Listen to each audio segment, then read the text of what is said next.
ನಮಸ್ಕಾರ. ಅಜಾ ಭೌತಶಾಸ್ತ್ರ ವೇದಿಕೆಗೆ ತಮಗೆಲ್ಲ ಸ್ವಾಗತ. ಮ್ಯಾಥಮೆಟಿಕ್ಸ್ ಫಾರ್ ಫಿಸಿಕ್ಸ್ ವಿಡಿಯೋ ಸರಣಿಯಲ್ಲಿ ನಾವಿದನ್ನ ಮಾಡ್ತಾ ಇರೋದು 7ನೇ ವಿಡಿಯೋ. ಬನ್ನಿ, ರೆಸಲ್ಯೂಷನ್ ಆಫ್ ವೆಕ್ಟರ್ಸ್ ಅನ್ನ ಒಂದು ಸಣ್ಣ ಪ್ರಯೋಗ ಮಾಡೋದ್ರ ಮುಖಾಂತರ ಅರ್ಥ ಮಾಡ್ಕೊಳ್ಳೋಣ.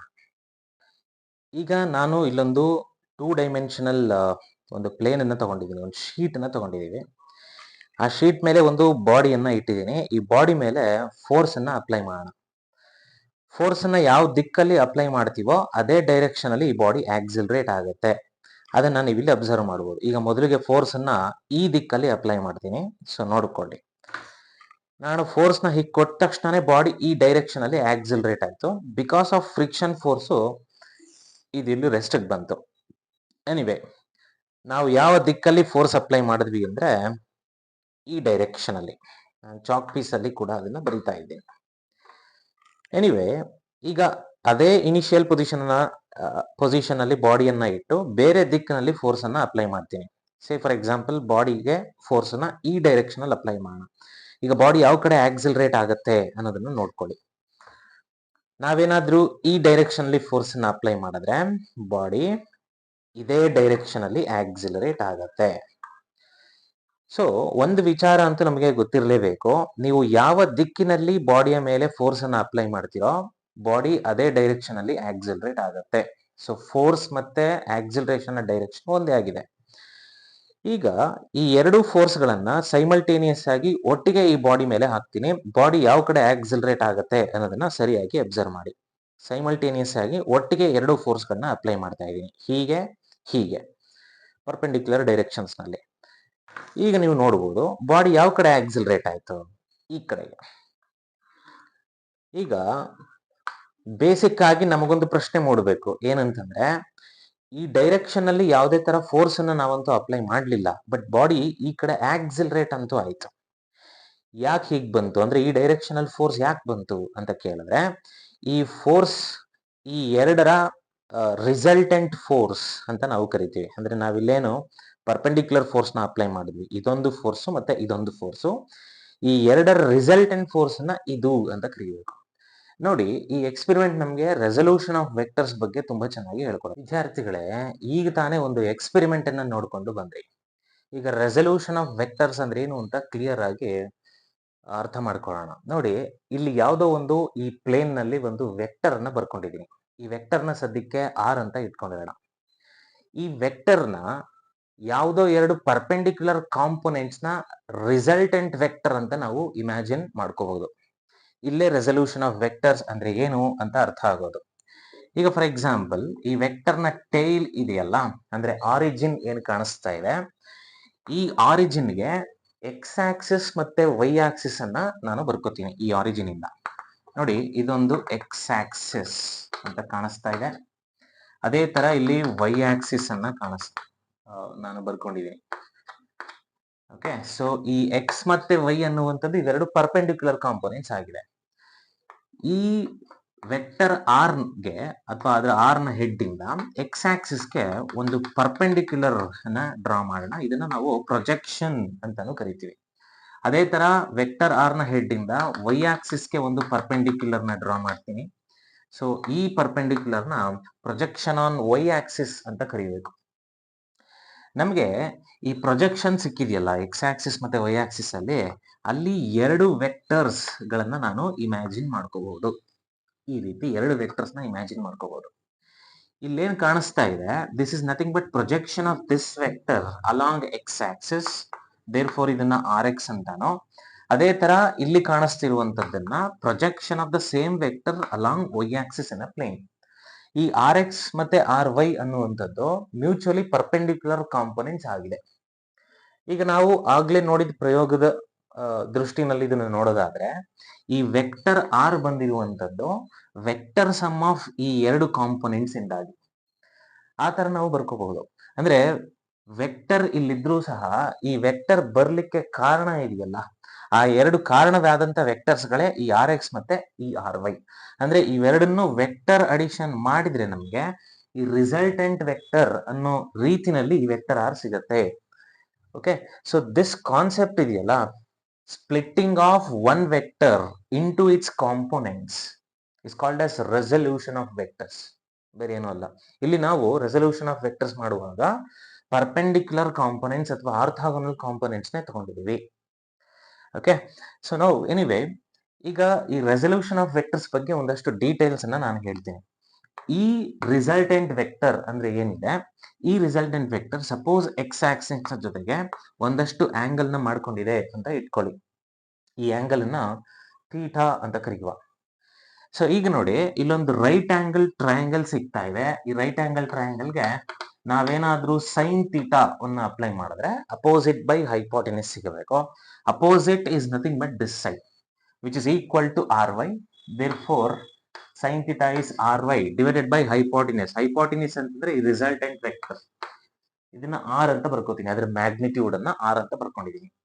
So therefore this y component of this vector or projection of this vector along y axis ಅನ್ನ r sin theta ಅಂತ ನಾವು ಬರೆಯಬಹುದು.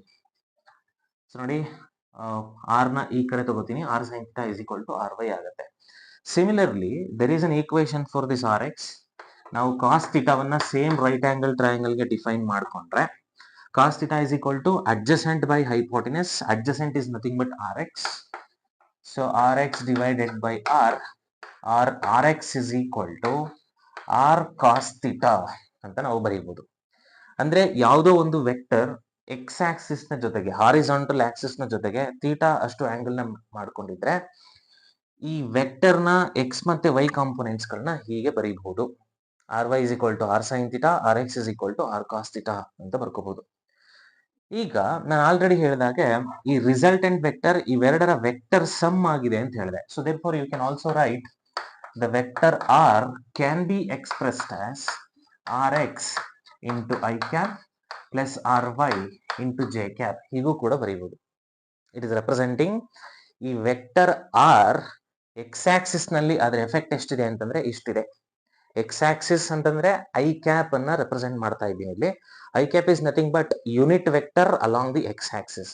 Similarly R Y along J cap. J cap is representing Y axis. ಅಂದ್ರೆ ಈ vector X axis ನಲ್ಲಿ ಅದರ effect ಎಷ್ಟಿದೆ, Y Axis ನಲ್ಲಿ ಅದರ ಎಫೆಕ್ಟ್ ಎಷ್ಟಿದೆ ಅನ್ನೋದನ್ನ ರೆಪ್ರೆಸೆಂಟ್ ಮಾಡ್ತಾ ಇರುವಂತ ಒಂದು ಈಕ್ವೇಶನ್ ಇದು. ಎನಿವೆ, ಈಗ ಈ ರೀತಿ ಕಾಂಪೊನೆಂಟ್ ವೈಸ್ ಕೊಟ್ಟಿದ್ರೆ ರಿಸಲ್ಟೆಂಟ್ ವೆಕ್ಟರ್ಗೆ ಅದರ ಮ್ಯಾಗ್ನಿಟ್ಯೂಡ್ ನ ಹೇಗೆ ಫೈಂಡ್ ಔಟ್ ಮಾಡಬೇಕು, ಅದಕ್ಕೊಂದು ಫಾರ್ಮುಲಾ ಇದೆ. So you can always calculate magnitude of this resultant vector R. ಅದರ ವ್ಯಾಲ್ಯೂ ಇದೆಯಲ್ಲ ಅದನ್ನ ಎಷ್ಟು ಅಂತ ನಾವು ಕ್ಯಾಲ್ಕುಲೇಟ್ ಮಾಡಬಹುದು. ಹೇಗೆ? That R is equal to R X square plus R Y square under square root.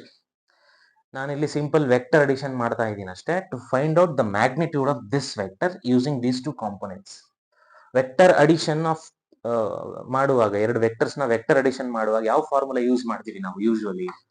ಈಗ R is equal to R one square plus R two square plus 2 times of R one R two into cos theta ಅಂತ ಬರೀಬೇಕಾಗುತ್ತೆ. ಇಲ್ಲಿ theta ಅಂತಂದ್ರೆ theta ಬಳಸೋದು ಬೇಡ, because theta already ಎಲ್ಲಿ ನಾವು ಬಳಸಿದೀವಿ, alpha ಅಂತ ಇಟ್ಕೋತೀವಿ. ಸೊ ಇಲ್ಲಿ ಆಲ್ಫಾ ಅಂತಂದ್ರೆ ಯಾವ ಎರಡು ವೆಕ್ಟರ್ಸ್ ನ ಆಡ್ ಮಾಡಿ ರಿಸಲ್ಟೆಂಟ್ ವೆಕ್ಟರ್ ನ ಫೈಂಡ್ ಔಟ್ ಮಾಡ್ತಿದ್ದೀವೋ ಆ ಎರಡು ವೆಕ್ಟರ್ಸ್ ಗಳ ಮಧ್ಯೆ ಇರೋ angle, that is what this alpha is. ಈ ಆಲ್ಫಾವನ್ನ ನೋಡಿ, ನಾವಿಲ್ಲಿ ಆರ್ ಎಕ್ಸ್ ಮತ್ತೆ ಆರ್ ವೈ ನ ಆಡ್ ಮಾಡಿ ರಿಸಲ್ಟೆಂಟ್ ವೆಕ್ಟರ್ ನ ತಗೋತಾ ಇದೀವಿ. ಸೊ ಯಾವ ಎರಡು ವೆಕ್ಟರ್ಸ್ ನ ಆಡ್ ಮಾಡ್ತಿದೀವೋ ಅವೆರಡರ ಮಧ್ಯೆ ಇರೋ ಆಂಗಲ್ 90 ಡಿಗ್ರಿ ಆಗಿದೆ. Therefore cos alpha place ಅಲ್ಲಿ ಕಾಸ್ 90 ಅಂತ ತಗೋಬೇಕು. ಸೊ ಕಾಸ್ 90 0 ಆಗ್ಬಿಡುತ್ತೆ, ಬರೀ ಇದಿಷ್ಟೇ ಉಳ್ಕೊಳ್ಳುತ್ತೆ. ಸೊ ಪರ್ಪೆಂಡಿಕ್ಯುಲರ್ ಕಾಂಪೊನೆಂಟ್ಸ್ ನ ಗೊತ್ತಿದ್ರೆ ರಿಸಲ್ಟೆಂಟ್ ವೆಕ್ಟರ್ ದ ಮ್ಯಾಗ್ನಿಟ್ಯೂಡ್ ಹೇಗೆ ಫೈಂಡ್ ಔಟ್ ಮಾಡಬೇಕು ಅಂದ್ರೆ just by using this simple formula. Okay, ಈಗ ಈ ರಿಸಲ್ಟೆಂಟ್ ವೆಕ್ಟರ್ ನ ಮ್ಯಾಗ್ನಿಟ್ಯೂಡ್ ಎಷ್ಟಿದೆ ಅನ್ನೋದನ್ನ ಗೊತ್ತಾಯ್ತು. ಆ ಕಾಂಪೊನೆಂಟ್ಸ್ ನ ಯೂಸ್ ಮಾಡ್ಕೊಂಡು ಮ್ಯಾಗ್ನಿಟ್ಯೂಡ್ ಅನ್ನ ಫೈಂಡ್ ಔಟ್ ಮಾಡಿದ್ವಿ. What about direction of this resultant vector? ಈ ರಿಸಲ್ಟೆಂಟ್ ವೆಕ್ಟರ್ ನ ಡೈರೆಕ್ಷನ್ಸ್ ಅನ್ನ ಹೇಗೆ ಸ್ಪೆಸಿಫೈ ಮಾಡಬೇಕು? That is also very simple. ನಾನು ಇಲ್ಲಿ ಇರುವ ಈ ಎರಡು ಈಕ್ವೇಶನ್ಸ್ ಗಳ ರೇಷಿಯೋವನ್ನು ತಗೋತೀನಿ. ನಿಮ್ಗೆ ಏನಾದ್ರೂ ರೇಷಿಯೋ ತಗೊಂಡ್ರೆ R Y divided by R X, this divided by this, you will be getting as, ನೋಡಿ ಆರ್ ಮತ್ತೆ ಆರ್ ಕ್ಯಾನ್ಸಲ್ ಆಗ್ತಾ ಇದೆ, sine theta divided by cos theta ಬರ್ತಾ ಇದೆ. ನಿಮ್ಗೆ sine theta divided by cos theta ಮಾಡ್ಕೊಂಡ್ರೆ tan theta ಸಿಗ್ತಾ ಇದೆ.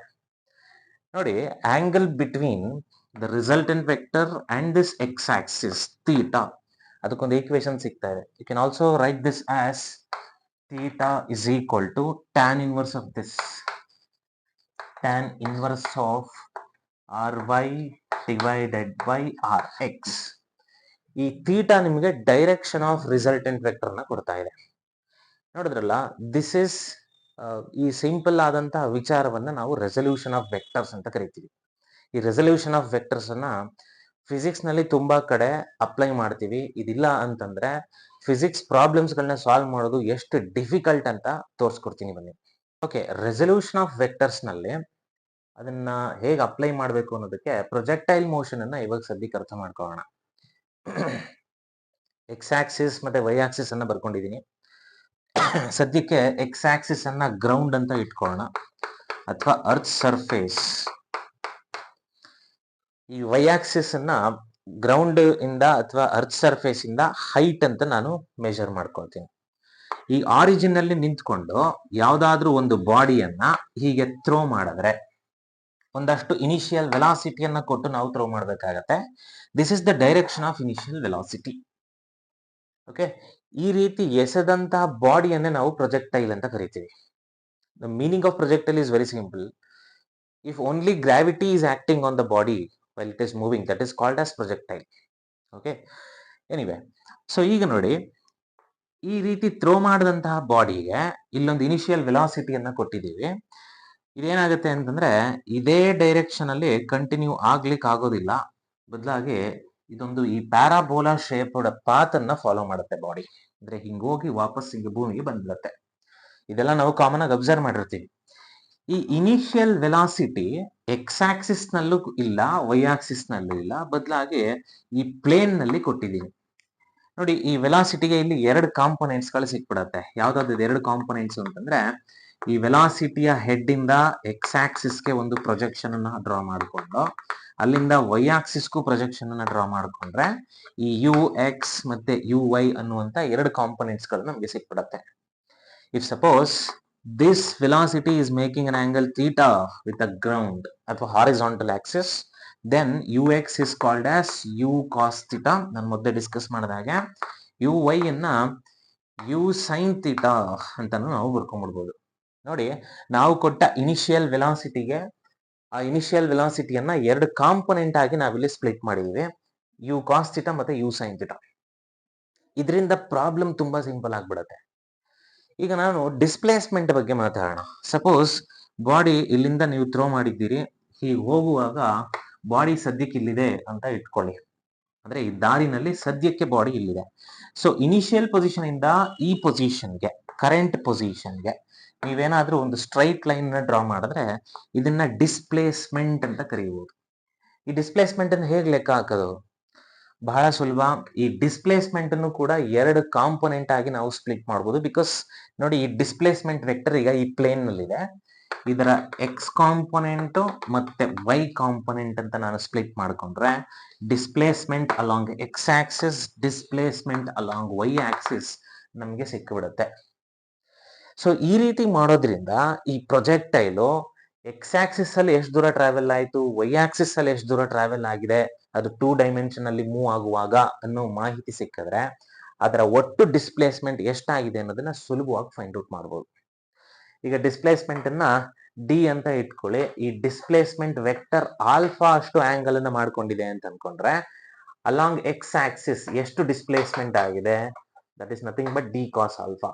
ಅಲಾಂಗ್ ವೈ ಆಕ್ಸಿಸ್ ಬಾಡಿ ಎಷ್ಟು ಡಿಸ್ಪ್ಲೇಸ್ಮೆಂಟ್ ಆಗಿದೆ ಅಂದ್ರೆ ಗ್ರೌಂಡ್ ಇಂದ ಎಷ್ಟು ಹೈಟ್ ಹೋಗಿದೆ, that is nothing but D sine alpha ಅನ್ನುವಂಥದ್ದನ್ನ ಮೆಜರ್ ಮಾಡಬಹುದು.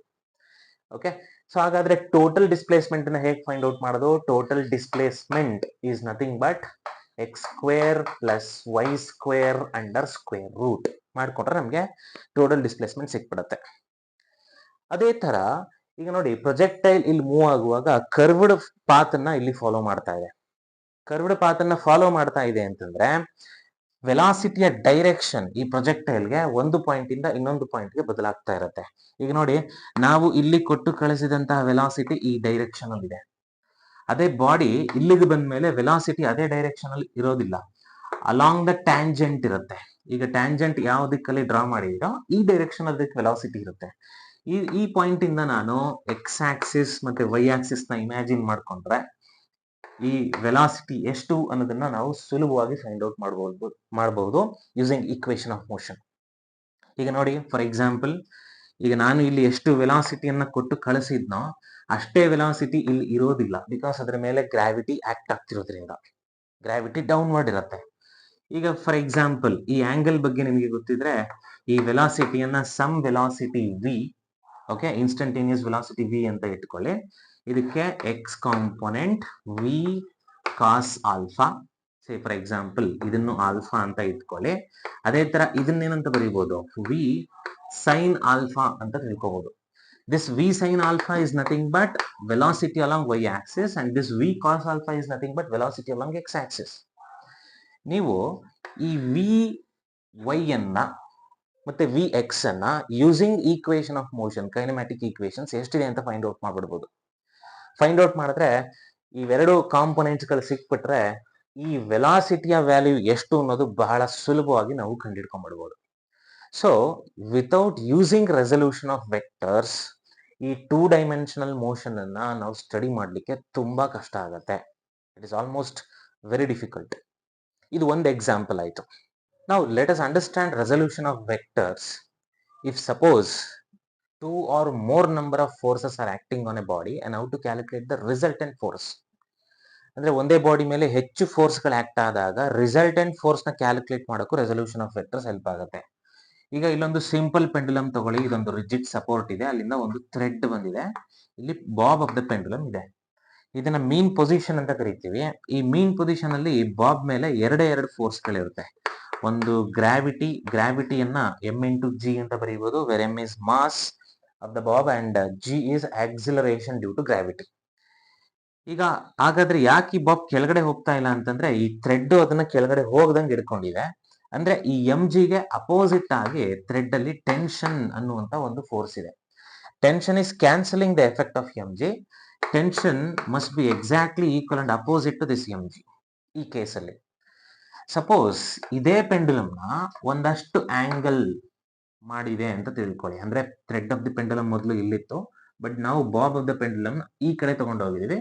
ಸೊ ದಟ್ ಈ ಥ್ರೆಡ್ ವರ್ಟಿಕಲ್ ಜೊತೆ ಥೀಟಾ ಅನ್ನುವಷ್ಟು ಆಂಗಲ್ ಅನ್ನ ಮಾಡ್ಕೊಂಡಿದೆ. ಈಗ ನೀವು ಇಲ್ಲಿಂದ ಬಾಬ್ ನ ರಿಲೀಸ್ ಮಾಡಿದ್ರೆ ಬಾಬ್ ಸೀದಾ ಈ ಕಡೆಗೆ ಆಕ್ಸಿಲರೇಟ್ ಆಗುತ್ತೆ. ಈ ಆಕ್ಸಿಲರೇಷನ್ ಬರಬೇಕು ಅಂದ್ರೆ ಈ ಡೈರೆಕ್ಷನ್ ಅಲ್ಲಿ ಫೋರ್ಸ್ ಇರಬೇಕು. ಯಾವ್ದಾವ ಫೋರ್ಸು ಅದನ್ನ ಅರ್ಥ ಮಾಡ್ಕೊಳ್ಳಿಕ್ಕೆ ರೆಸಲ್ಯೂಷನ್ ಆಫ್ ವೆಕ್ಟರ್ಸ್ ತುಂಬಾ ಹೆಲ್ಪ್ ಮಾಡುತ್ತೆ. ಹೇಗೆ ಅನ್ನೋದನ್ನ ನೋಡ್ಕೊಳ್ಳೋಣ. ಈಗ ಈ ಪಾಯಿಂಟ್ ಅಲ್ಲಿ ಇದ್ರ ಮೇಲೆ ಎಷ್ಟೆಷ್ಟು ಫೋರ್ಸ್ ಇದೆ ಎಲ್ಲವನ್ನು ಬರ್ಕೊಳ್ಳೋಣ. ಸೊ ಈ ಡೈರೆಕ್ಷನ್ ಅಲ್ಲಿ ಟೆನ್ಷನ್ ಇರಬೇಕು. ಈ ಬಾಬ್ ನ ಮೇಲೆ ಡೌನ್ವರ್ಡ್ ಡೈರೆಕ್ಷನ್ ಅಲ್ಲಿ ಎಂ ಜಿ ಇರಲೇಬೇಕು. ಎಂ ಜಿ ಅಂದ್ರೆ ಗ್ರಾವಿಟೇಷನ್ ಫೋರ್ಸ್. ಹಾಗಾದ್ರೆ ಈ ದಿಕ್ಕಲ್ಲಿ ಬರ್ತಾ ಇರುವಂತ ಫೋರ್ಸ್ ಯಾವುದು ಅಂತ ನೋಡಿದ್ರೆ ಈ ಎಂ ಜಿ ಅನ್ನ ಎರಡು ಕಾಂಪೊನೆಂಟ್ಸ್ ಆಗಿ ನಾವಿಲ್ಲಿ ಸ್ಪ್ಲಿಟ್ ಮಾಡಬಹುದು. ಎಂ ಜಿ ಎಲ್ಲ ಟೆನ್ಷನ್ ಅನ್ನು ಕೂಡ ನಾವು ಸ್ಪ್ಲಿಟ್ ಮಾಡಬಹುದು. ನಾವು let us understand why it is accelerating in this direction. Okay, so ಈಗ ನೋಡಿ ಈ ಎಂ ಜಿಗೆ ಎರಡು ಪರ್ಪೆಂಡಿಕ್ಯುಲರ್ ಕಾಂಪೊನೆಂಟ್ಸ್ ನ ಬರೀತೀನಿ. ನೋಡಿ ಇಲ್ಲೊಂದು ಕಾಂಪೊನೆಂಟ್ ಇದೆ, okay, just opposite to the tension. ಈ ಪರ್ಪೆಂಡಿಕ್ಯುಲರ್ ಕಾಂಪೊನೆಂಟ್ಸ್ ಅಂತಂದ್ರೆ ಯಾವಾಗ್ಲೂ ಎಕ್ಸ್ ಆಕ್ಸಿಸ್ ವೈ ಆಕ್ಸಿಸ್ ನಲ್ಲಿ ಬರಬೇಕು ಅಂತಿಲ್ಲ. ಓಕೆ, ಸೊ ಈ ಎಂ ಜಿಗೆ ಇಲ್ಲೊಂದು ಕಾಂಪೊನೆಂಟ್ ಅನ್ನ ಬರದೆ ಇದಕ್ಕೆ ಪರ್ಪೆಂಡಿಕ್ಯುಲರ್ ಆಗಿ ಇನ್ನೊಂದು ಕಾಂಪೊನೆಂಟ್ ಅನ್ನ ಇಮ್ಯಾಜಿನ್ ಮಾಡ್ಕೋಬಹುದು ಈ ತರ. Okay, so just like this. ಇಲ್ಲಿ ಎಷ್ಟು ಥೀಟಾ ಇದೆ ಅಂತಂದ್ರೆ ಇಲ್ಲೂ ಅಷ್ಟೇ ವ್ಯಾಲ್ಯೂ ಆಫ್ ಥೀಟಾ ಇದೆ. Geometrically they are same angles. If this is M G and this is theta, ಇದನ್ನ ನಾವು ಅಡ್ಜಸೆಂಟ್ ಸೈಡ್ ಆಗಿರೋದ್ರಿಂದ ಎಂ ಜಿ ಕಾಸ್ ಥೀಟಾ ಅಂತ ಬರ್ಕೋಬಹುದು. ಈ ಎಂ ಜಿ ಕಾಸ್ ಥೀಟಾಗೆ ಪರ್ಪೆಂಡಿಕ್ಯುಲರ್ ಆಗಿರುವಂತ component M G sine theta ಅಂತ ಬರ್ಕೋಬಹುದು. You observe the diagram carefully. M G ಅನ್ನ ರಿಸಾಲ್ವ್ ಇಂಟು 2 ಕಾಂಪೊನೆಂಟ್ಸ್ ಮಾಡಿದ್ದೀನಿ. M G split into 2 components, perpendicular components. ಈ ಎಂ ಜಿ ಕಾಸ್ ಥೀಟಾ ಅನ್ನುವಂಥದ್ದು ಟೆನ್ಷನ್ ಜೊತೆಗೆ balance ಆಗಿ ಕ್ಯಾನ್ಸಲ್ ಆಗ್ತಾ ಇದೆ. They are cancelling exactly equal and opposite to each other. That's why ಈ pendulum bob ಈ ಕಡೆಗಾಗ್ಲಿ ಅಥವಾ ಈ ಕಡೆಗಾಗ್ಲಿ ಆಕ್ಸಿಲರೇಟ್ ಆಗ್ತಾನೆ ಇಲ್ಲ. ಯಾಕೆ ಹೀಗೆ ಆಕ್ಸಿಲರೇಟ್ ಆಗುತ್ತೆ, ಈ ಡೈರೆಕ್ಷನ್ ಅಲ್ಲಿ ಯಾಕೆ ಬಂದ್ಬಿಡುತ್ತೆ ಟುವರ್ಡ್ಸ್ ದ ಮೀನ್ ಪೊಸಿಷನ್ ಅಂತಂದ್ರೆ because of this M G sine theta. So because of resolution of M G into its rectangular components we can easily identify what force make the bob to accelerate toward the mean position. ಇದೇ ತರ physics ಅಲ್ಲಿ ಎಷ್ಟೋ problems ಗಳಿದಾವೆ. Loss of motion ಅಲ್ಲಿ ಈ ಯಾವುದೋ ಒಂದು ಬಾಡಿಯ motion ಅನ್ನ, ಕನೆಕ್ಟೆಡ್ ಮೋಷನ್ಸ್ ಎಲ್ಲ ಸ್ಟಡಿ ಮಾಡ್ಲಿಕ್ಕೆ resolution of vectors is playing A very important role. And vectors in 3 dimensions. ಈಗ ನೋಡಿ, ಇಲ್ಲಿ ಎಕ್ಸ್, ವೈ, ಝೆಡ್ ಅನ್ನುವಂತ 3 ಪರ್ಪೆಂಡಿಕ್ಯುಲರ್ ಡೈರೆಕ್ಷನ್ಸ್ ಅನ್ನ ಬರ್ಕೊಂಡಿದ್ದೀನಿ ಅಥವಾ ಆಕ್ಸಿಸ್ ಅನ್ನ ಬರ್ಕೊಂಡಿದ್ದೀನಿ. ಈ 3 ಡೈಮೆನ್ಷನಲ್ ಸ್ಪೇಸ್ ಅಲ್ಲಿ ಒಂದು ವೆಕ್ಟರ್ ನಾನು ಇಲ್ಲಿ ಬರ್ಕೊಂಡಿದ್ದೀನಿ. ಈ ವೆಕ್ಟರ್ ನ ವೆಕ್ಟರ್ ಆರ್ ಅಂತ ಇಟ್ಕೊಳ್ಳುವ.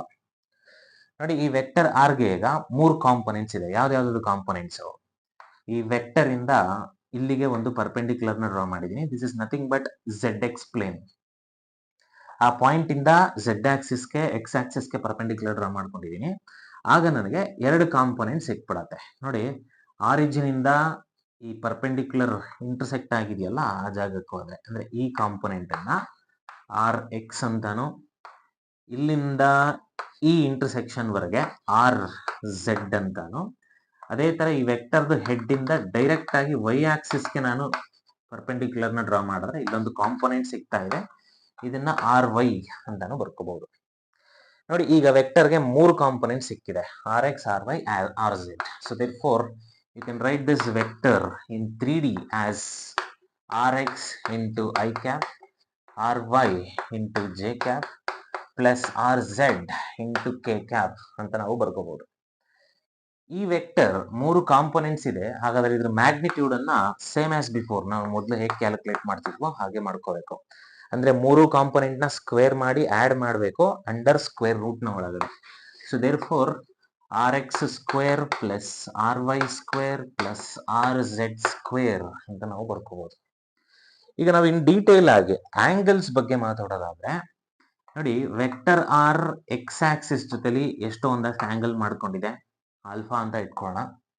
ಅದೇ ವೆಕ್ಟರ್ ವೈ ಆಕ್ಸಿಸ್ ನ ಜೊತೆಗೆ ಇನ್ನೊಂದಷ್ಟು ಆಂಗಲ್ ಮಾಡ್ಕೊಂಡಿದೆ, ಬೀಟಾ ಅಂತಾನು. ಸೇಮ್ ವೆಕ್ಟರ್ ಝೆಡ್ ಆಕ್ಸಿಸ್ ಜೊತೆಗೆ ಎಷ್ಟು ಆಂಗಲ್ ಮಾಡ್ಕೊಂಡಿದೆ ಅದನ್ನ ಗಾಮಾ ಅಂತಾನು ಅಸ್ಯೂಮ್ ಮಾಡ್ಕೊಳ್ಳಿ. ಈಗ ನಾನು cos alpha, cos beta, cos gamma ಈ 3 ಕ್ಯಾಲ್ಕುಲೇಟ್ ಮಾಡ್ತೀನಿ. ರಿಲೇಷನ್ಸ್ ಇದೆ ಅದಕ್ಕೆ, ಅದನ್ನು ಕೂಡ ನೋಡ್ಬೋಣ.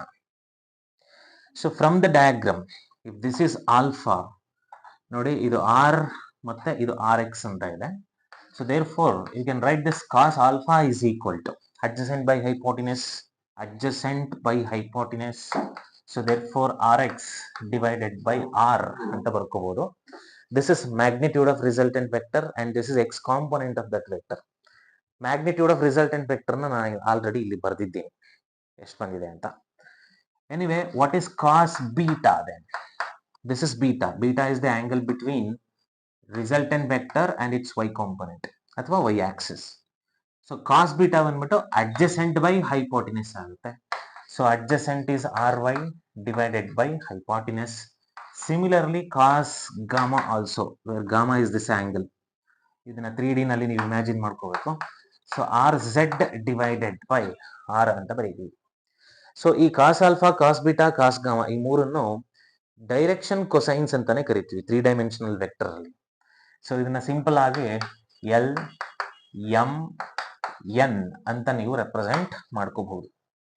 ಸಪೋಸ್ ನೀವೇನಾದ್ರೂ ಇದನ್ನೆಲ್ಲ ಸ್ಕ್ವೇರ್ ಮಾಡಿ ಆಡ್ ಮಾಡಿದ್ರೆ, ಸ್ಕ್ವೇರ್ ಮಾಡಿ ಆಡ್ ಮಾಡೋದು ಅಂತಂದ್ರೆ L square plus M square plus N square ಮಾಡಿದ್ರೆ you will get 1. Because L square ಅಂದ್ರೆ ನೋಡಿ R X square divided by R square. R square ಅಂತಂದ್ರೆ ಏನು?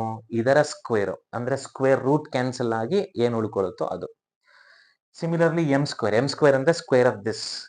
ಡಿನಾಮಿನೇಟರ್ ನೋಡಿ, ಈ 3 ಟರ್ಮ್ ನ ಡಿನಾಮಿನೇಟರ್ ಇದೇ ಬರ್ತಾ ಇದೆ, ಆರ್ ಸ್ಕ್ವೇರ್ ಬರ್ತಾ ಇದೆ, ಅಂದ್ರೆ common denominator without the square root of this.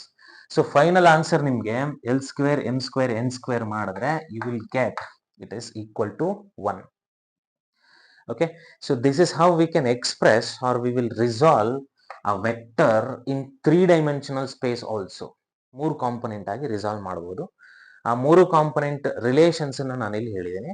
Now let us see some very simple examples. Let's see 2 examples. Now let's solve this simple problem. The angle made by this vector with x axis ಎಷ್ಟು ಅಂತ ಕೇಳ್ತಿದ್ದಾರೆ. So ಈಗ ನಾನು ಈ vector ಗಿರೋ 2 components ನ ಬರ್ಕೋತೀನಿ.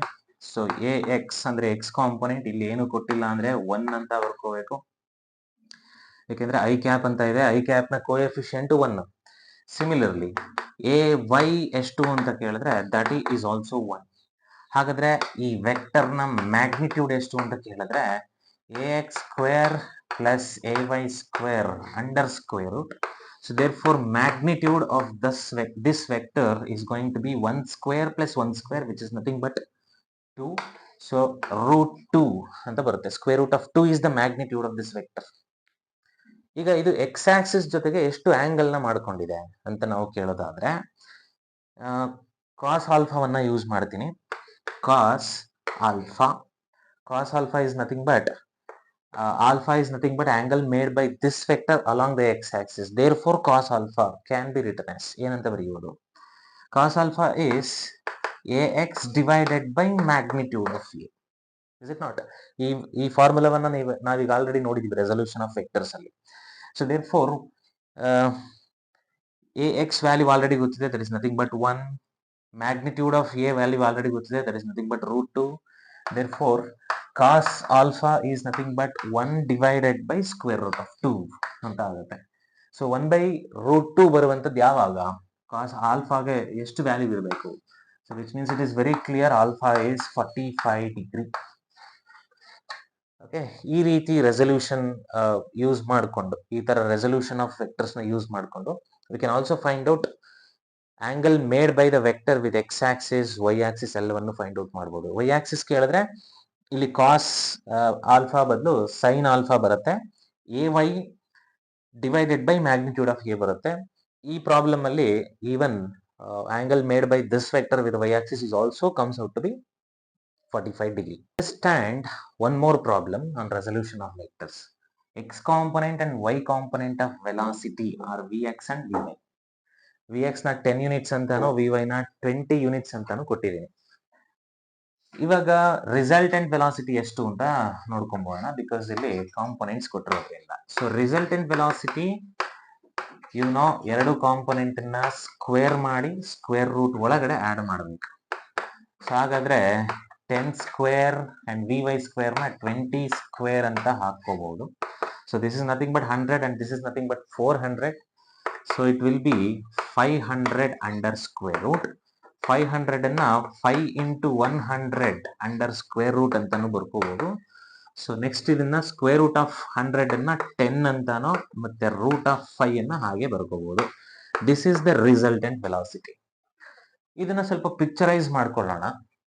ಈಗ Y Axis, X Axis ಅನ್ನ ನಾನು ಬರ್ಕೊಂಡ್ರೆ ವೆಲಾಸಿಟಿಗೆ ಎಕ್ಸ್ ಕಾಂಪೊನೆಂಟ್ ವೈ ಕಾಂಪೊನೆಂಟ್ ಎರಡು ಕೊಟ್ಟಿದ್ದಾರೆ. ಎಕ್ಸ್ ಕಾಂಪೊನೆಂಟ್ ಜಸ್ಟ್ 10 ಯೂನಿಟ್ಸ್ ಇದೆ.